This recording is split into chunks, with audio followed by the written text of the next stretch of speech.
We staan hier bij twee collega's die het optreden van Catastrofe van nabij gevolgd hebben.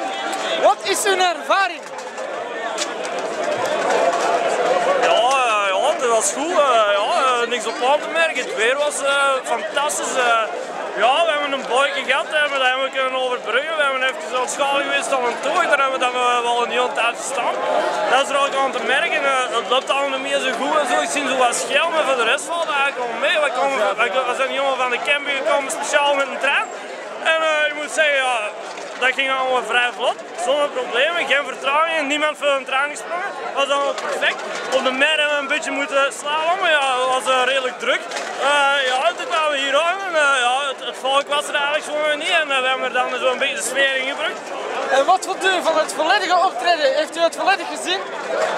Ja, vooral die met die dikke tent heb ik al gezien. In het begin was er een, ja, die was aan het overdraven, maar ik zei dat kan wel goed, maar op een gegeven moment kan er een tweede bunker tegen bloed zitten. Hey, ik zei, dan moet ik me eigenlijk even omdraaien, want dan kan ik niet meer verantwoorden tegenover mijn vrouw. Ja. Voor de rest vond ik het wel fantastisch. Ja, die ook dikke titten dan mij, hè. Je moet dat een beetje kunnen verantwoorden. Hè. Tot zover het interview met de Camperboys.